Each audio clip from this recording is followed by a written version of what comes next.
Magandang araw po sa ating lahat. Magandang araw po lalong-lalo na sa ating Panginoon. Ako nga po pala si John Robin Medina at ngayong araw po, April 12, 2025, araw ng Sabado, ay samahan po ninyo akong pag-aralan at unawain ang mga salita ng ating Panginoon.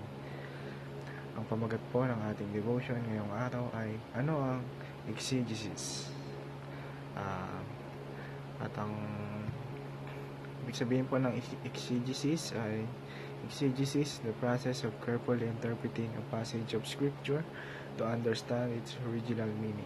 It seeks to discover what the text meant to its first readers using context, language, and culture.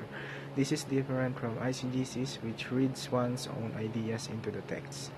A good exegete honors God by letting the Bible speak for itself. True understanding leads to faithful living.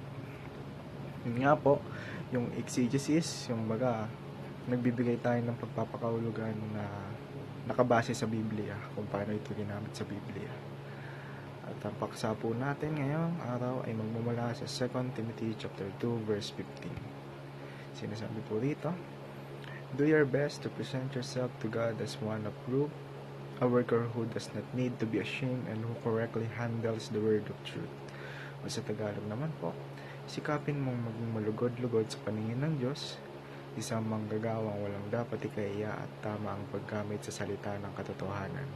Iwasan mo ang mga usapang walang paggalang sa Diyos, sapagkat ang mga iyan ang layong naglalayo ng mga tao sa Diyos. Ang mga salita nila ay parang gangrena na kumakalat sa katawan. Kabilang sa mga nagturo ng ganito ay sina Himeneo at Fileto. At mapunta naman po tayo sa ating katuruan ngayong araw. Unang-una, exegesis guards us against eisegesis. Kumbaga, ang exegesis, yun nga, base sa pagpapakahulugan na ay, kumbaga, ini-interpret natin yung scripture o yung mga salita ng Diyos based kung paano ito ginamit sa Biblia. Hindi ito pansariling opinion lamang.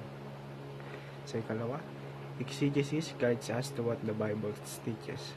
Yun nga po, yung exegesis po,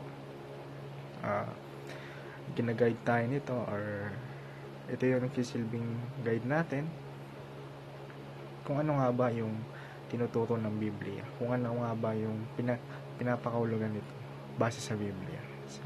Sa ikatlo, ikaw ulit, exegesis leads us to right teaching and right application. Kumbaga, kapag ginagawa po natin yung exegesis, na-interpret po natin na maayos yung salita ng Diyos, at naiiwasan po natin yung pagkakamali.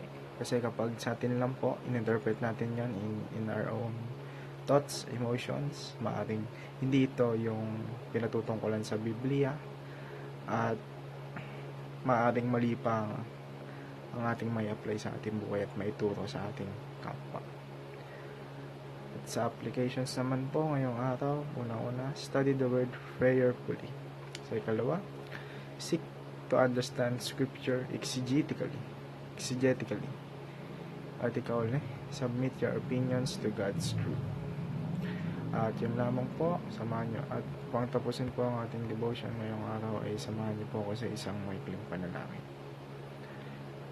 Father God, thank you for the gift of your word. Thank you for the gift of your word. Help me to approach it with a heart ready to learn and a mind that seeks truth. Teach me to study the Bible carefully, not twisting its meaning but seeking to understand what you have truly said. Protect me from error, pride, and shallow interpretation. Give me the discipline to dig deep and the humility to submit to your word. May your truth transform the way I live, love, and lead. Train me to be a faithful student of the scriptures. In Jesus' name I pray, Amen. Yun lamang po. Maraming salamat po sa inyong pakikinig. God bless us all.